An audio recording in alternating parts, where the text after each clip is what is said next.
Hi friends, welcome to our channel. Let's know it. இன்னைக்கு பாத்தீங்கன்னா ஒரு ஸ்வீட் ரெசிபியோட தான் வந்திருக்கேன். அதாவது ஜாக்ஃப்ரூட் யூஸ் பண்ணி பண்ணக்கூடிய ஒரு ஸ்வீட் ரெசிபி தான் சக்க பணியாரம். அதாவது பலாப்பழம் யூஸ் பண்ணி நல்ல பழுத்த பலாப்பழத்தோட ஃப்ரூட் யூஸ் பண்ணி பண்ணக்கூடிய ஒரு பணியாரம் ரெசிபி தான் வந்து பார்க்க போறோம். இதுக்கு பாத்தீங்கன்னா ரொம்பவே மினிமலிஸ்டிக்கான இன்கிரிடியன்ட்ஸ் தான் நமக்கு வேணும். என்னெல்லாம் வேணும், எப்படி பண்றேங்கிறதெல்லாம் பார்க்கலாம் வாங்க. இப்போ இதுக்கு தேவையான இன்கிரிடியன்ட்ஸ்னு பாத்தீங்கன்னா மெயின் இன்கிரிடியன்ட் பலாப்பழம் வந்து எடுத்து வச்சிருக்கேன். இது வந்து பலாப்பழத்தை வந்து சீட் ரிமூவ் பண்ணிட்டு எடுத்து வச்சிருக்கேன். அப்புறம் பாத்தீங்கன்னா வெல்லம் எடுத்து வச்சிருக்கேன். பலாப்பழம் அண்ட் வெல்லம் வந்து பாத்தீங்கன்னா ஸ்வீட்னஸ்க்கு ஏற்ற மாதிரி அட்ஜஸ்ட் பண்ணிக்கோங்க. அண்ட் பாத்தீங்கன்னா ரைஸ் வந்து ஊற வச்சு எடுத்து வச்சிருக்கேன். குறைஞ்சது ஒரு 2 மணி நேரத்துலேருந்து 3 மணி நேரம் அளவுக்கு நல்லா வந்து ஊற வச்சு எடுத்துக்கோங்க. நான் இன்னைக்கு பாத்தீங்கன்னா பச்சை அரிசி யூஸ் பண்றேன். நீங்க பாத்தீங்கன்னா இதுக்கு பதிலாக இட்லி அரிசி கூட யூஸ் பண்ணலாம். இப்போ பாத்தீங்கன்னா ஒரு மிக்ஸி ஜார் எடுத்திருக்கேன். அதில் நம்ம ஊற வச்சு வச்சிருந்தோம் இல்லையா ரைஸ், அது வந்து கொஞ்சம் வந்து சேர்த்துக்க போகிறேன். நான் பார்த்தீங்கன்னா இன்னைக்கு 2 பேட்சாக இதை வந்து கிரைண்ட் பண்ணிக்க போகிறேன். மொத்தமாக சேர்த்து அரைக்காதீங்க, ஒரு 2 பேட்சாக சேர்த்துக்கோங்க. இது கூடவே நம்ம எடுத்து வச்சுருக்கோம் இல்லையா பலாப்பழத்தையும் ஒரு பாதி அமௌண்ட்டுக்கு வந்து இது கூட வந்து சேர்த்துடலாம். ஏலக்காய் வந்து சேர்த்துக்கோங்க ஃப்ளேவருக்காக. 5லேருந்து 6 ஏலக்காய் வந்து இது கூடவே வந்து சேர்த்துருக்கேன். அப்புறம் பார்த்தீங்கன்னா உப்பு வந்து கொஞ்சமாக சேர்த்துக்க போகிறேன். எந்த ஒரு ஸ்வீட் ரெசிபி பண்ணுறப்போவுமே அதில் கொஞ்சமாக வந்து உப்பு சேர்த்துக்கணும். நான் ஒரு 1/4 டீஸ்பூன் அளவுக்கு உப்பு வந்து சேர்த்துருக்கேன். அப்புறமா நாம் எடுத்து வச்சுருக்கக்கூடிய வெல்லத்துலேயும் பாதி வந்து சேர்த்துக்க போகிறேன். சப்போஸ் டு பி நீங்கள் சேர்த்துக்கக்கூடிய வெல்லத்தில் டஸ்ட் இருக்கும்னு நீங்கள் நினச்சிங்கன்னா கொஞ்சம் வந்து தண்ணி சேர்த்துட்டு அதை வந்து உருக்கிக்கோங்க. பாகு பதம் எதுவும் தேவையில்லை, உருக்கிட்டு மெல்ட் பண்ணிட்டு தண்ணிக்கு பதிலாக இதில் வந்து சேர்த்து அரைச்சிக்கோங்க. நான் இன்னைக்கு பார்த்தீங்கன்னா எடுத்துருக்க வெள்ளத்தில் அந்த அளவுக்கு தூசி எதுவும் இல்லைங்கிறதுனால டைரெக்டாக வந்து சேர்த்துருக்கேன். இப்போ இதில் தேவைக்கு கொஞ்சமாக தண்ணி ஊற்றி திக் பேட்டராகவே அரைச்சி எடுத்துகிட்டு வந்துட போகிறேன். நமக்கு அப்புறமா தண்ணி வந்து தேவைப்படுறப்போ சேர்த்து கலந்துக்கலாம்.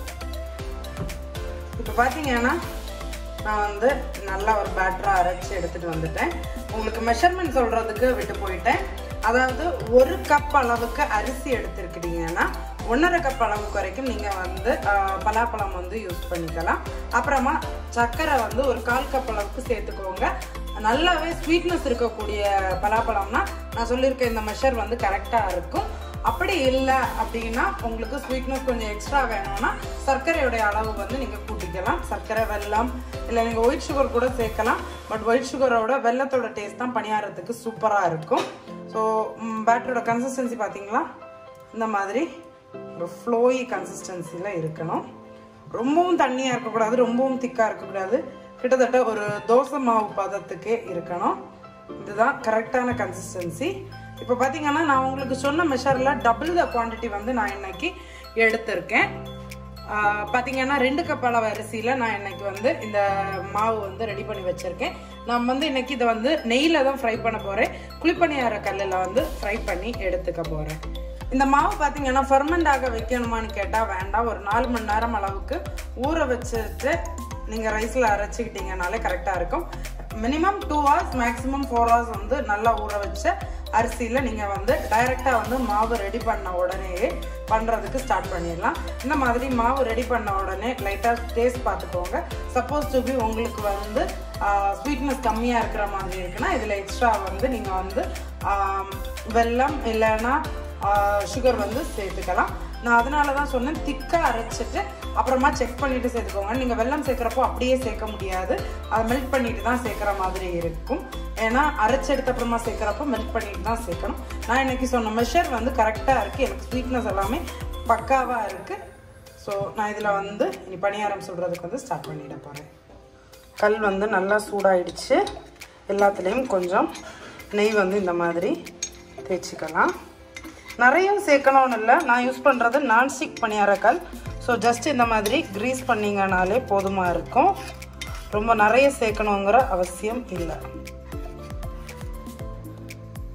இந்த மாதிரி க்ரீஸ் பண்ணிவிட்டு இதில் நம்ம வந்து பேட்டர் வந்து சேர்த்துக்க போகிறோம்.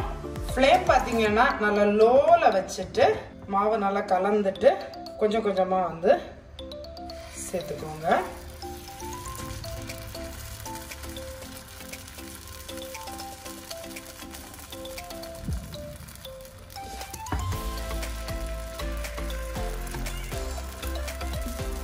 இதே மாதிரி எல்லா கேவிட்டிஸையும் வந்து ஃபில் பண்ணிக்கலாம். மறந்துடாதீங்க, ஃப்ளேம் வந்து நல்லா லோவில் வச்சுட்டு தான் சேர்க்கணும். ஸ்லோ ஃப்ளேமில் இருந்து தான் குக் ஆகணும். ஏன்னா நம்ம வந்து எல்லாமே ரா இன்க்ரீடியன்ஸ் தான் வந்து இதில் சேர்த்துருக்கோம்.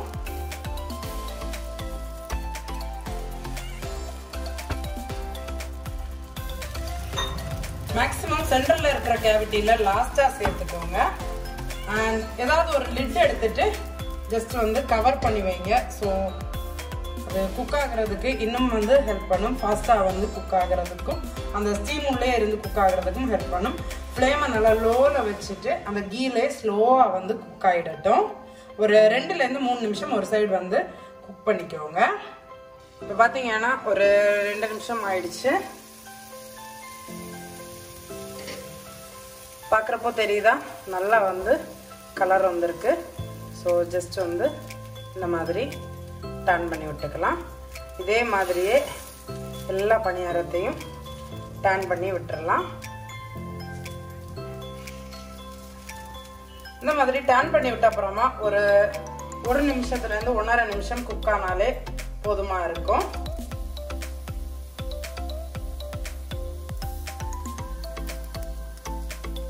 இப்போ பார்த்தீங்கன்னா இப்படியே இருந்து ஒரு ஓப்பன்லேயே ஒரு 1லேருந்து 1.5 நிமிஷம் குக் ஆகிடட்டும். இப்போ பார்த்தீங்கன்னா பக்கத்துலேயே டிஷ்யூ பேப்பர் வந்து ஒரு பிளேட்டில் லைன் பண்ணி வச்சுட்டேன். ஸோ பார்த்தீங்கன்னா சூப்பராகவே குக் ஆகிருக்கு. இதுதான் நல்லா வந்து கலர் வந்திருக்கு. இப்போ இதை வந்து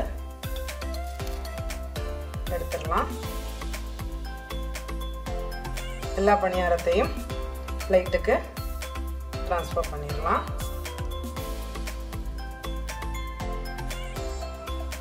ஃபுல்லாகவுமே ஃப்ளேமை லோவில் வச்சுட்டு குக் பண்ணிக்கோங்க.